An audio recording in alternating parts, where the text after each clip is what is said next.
wabarakatuh.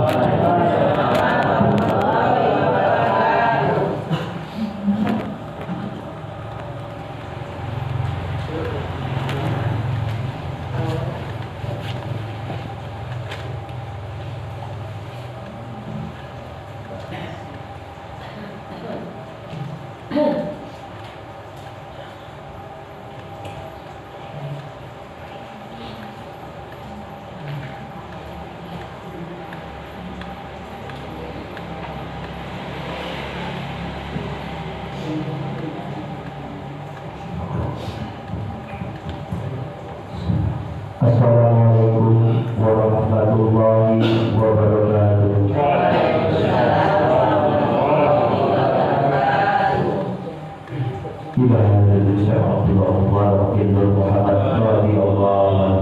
Al-Fatihah.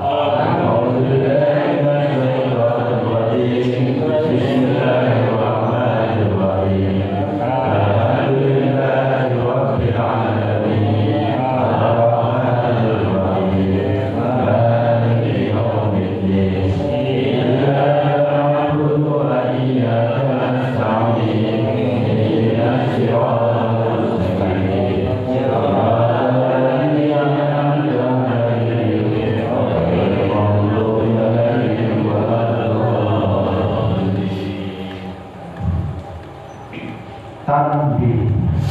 Bismillahirrahmanirrahim. Tanbih ini dari Syekhuna Al-Mukarram Syekh Abdullah Mubarak bin Nur Muhammad yang bersemayam di Patapan Suralaya Kecembaran Rahmaniyah. Sabda beliau kepada khususnya segenap murid-murid pria, wanita, tua dan muda.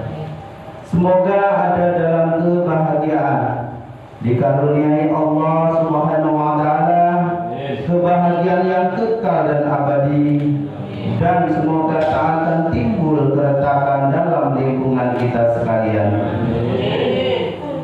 Pun pula semoga pimpinan negara bertambah kemuliaan dan keagungan, supaya dapat melindungi dan membimbing seluruh rakyat dalam keadaan aman, adil, makmur, zahir dan batin.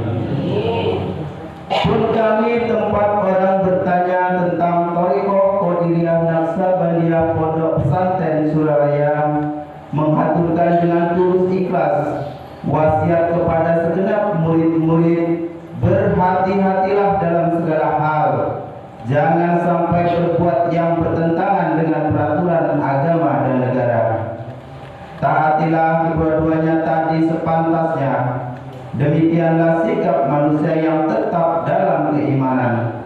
Tegasnya dapat mewujudkan kerelaan terhadap agama dan negara.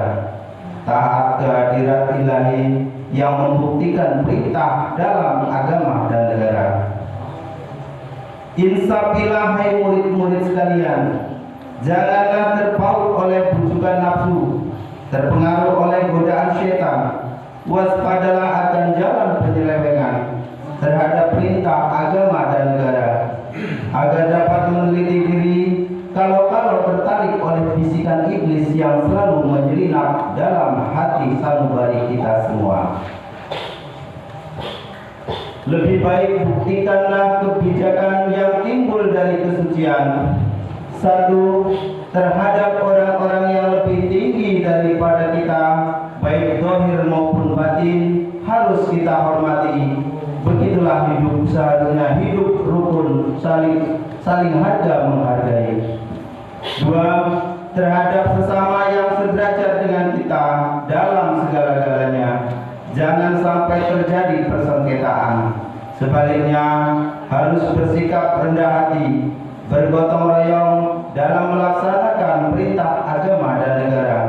Jangan sampai terjadi perselisihan dan persengketaan. Kalau kita terkena firman-Nya, azabun nar, yang berarti duka nastapa untuk selama-lamanya. Saat dari dunia sampai akhirat, badan payah, hati susah. Tiga, terhadap orang-orang yang keadaannya di bawah kita, janganlah hendak menghinakannya atau berbuat tidak senonoh Sebaliknya harus belas kasihan dengan kesadaran agar mereka merasa senang dan gembira hatinya. Jangan sampai merasa takut dan liar bagikan tersayat hatinya. Sebaliknya harus dituntun, dibimbing dengan nasihat yang lemah lembut yang akan memberi keinsafan dalam menginjak jalan kebajikan. 4. Terhadap fakir miskin harus kasih sayang, ramah tamah, serta bermanis budi. Bersikap murah tangan mencerminkan bahwa hati kita sadar. Coba rasakan diri kita pribadi betapa pedihnya jika dalam keadaan kekurangan. Oleh karena itu, janganlah acuh tak acuh, hanya dirilah yang senang. Karena mereka jadi fakir miskin itu bukannya kehendak sendiri, namun itulah kodrat Tuhan. Demikianlah sesungguhnya sikap manusia yang penuh kesadaran meskipun terhadap orang asing, karena mereka itu masih keturunan Nabi Adam alaihi salam. Mengingat ayat 70 surat Al-Isra yang artinya, sangat kami muliakan keturunan Adam dan kami sebarkan segalanya yang berada di darat dan di laut, dan kami beri mereka rezeki dari yang baik-baik, juga kami mengutamakan mereka lebih utama dari makhluk lainnya. Kesimpulan dari ayat ini bahwa kita sekalian seharusnya saling harga menghargai. Jangan sampai timbul kekecewaan mengingat surat Al-Maidah yang artinya, hendaklah tolong menolong dengan sesama dalam melaksanakan kebajikan dan ketakwaan dengan sungguh-sungguh terhadap agama dan negara. Sebaliknya, janganlah tolong menolong dalam berbuat dosa dan permusuhan terhadap perintah agama dan negara. Adapun soal keagamaannya itu terserah agamanya masing-masing. Mengingat surat Al-Kafirun ayat 6, agamamu untuk kamu, agamaku untuk aku. Maksudnya, janganlah terjadi perselisihan. Wajiblah kita hidup rukun, saling harga menghargai, tetapi janganlah sekali-kali ikut campur. Cobalah renungkan pepatah leluhur kita, hendaklah kita bersikap budiman, tertib dan damai. Andaikan tidak demikian, pasti sesal dahulu pendapatan, sesal kemudian tak berguna. Karena yang menyebabkan penderitaan diri pribadi itu adalah akibat dari amal perbuatan diri sendiri. Dalam surat An-Nahl ayat 112 diterangkan bahwa Tuhan yang Maha Esa telah memberikan beberapa contoh, yakni tempat maupun kampung, desa maupun negara, yang dahulunya aman, tentram, gemah, limpah, jinawi. Namun penduduknya, penghuninya mengingkari nikmat-nikmat Allah. Maka lalu berkecampurlah bencana kelaparan, penderitaan, dan ketakutan yang disebabkan sikap dan perbuatan mereka sendiri. Oleh karena demikian, hendaklah segenap murid-murid bertindak teliti dalam segala jalan yang ditempuh, guna kebaikan zahir batin, dunia dan akhirat, supaya hati tentram, jasad nyaman. Jangan sekali-kali timbul persengketaan. Tidak lain tujuannya budi utama jasmani sempurna, cager bager. Tiada lain amalan kita Tarekat Qadiriyah Naksabandia Pondok Pesantren Surya Raya.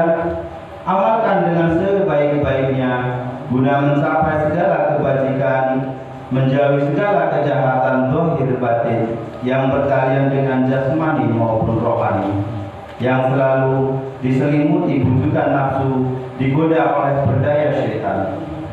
Wasiat ini harus dilaksanakan dengan seksama oleh segenap murid-murid agar supaya mencapai keselamatan dunia dan akhirat. Amin. Patapan Suryalaya 13 Februari 1956. Wasiat ini disampaikan kepada sekalian ikhwan, tertanda Syekh Ahmad Syekh Wafa Tajul Arifin. Al-Fatihah. rajim. Bismillahirrahmanirrahim. Alhamdulillahirabbil alamin arrahmanir rahim maliki yaumiddin. Iyyaka na'budu wa iyyaka nasta'in ihdinas siratal mustaqim.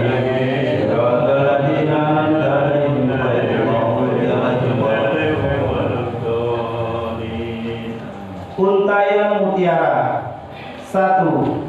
Jangan benci kepada ulama yang sejaman. 2. Jangan menyalahkan ajaran orang lain. 3. Jangan memeriksa murid orang lain. 4. Jangan berubah sikap meskipun disakiti orang lain. Harus menyayangi orang yang membencimu.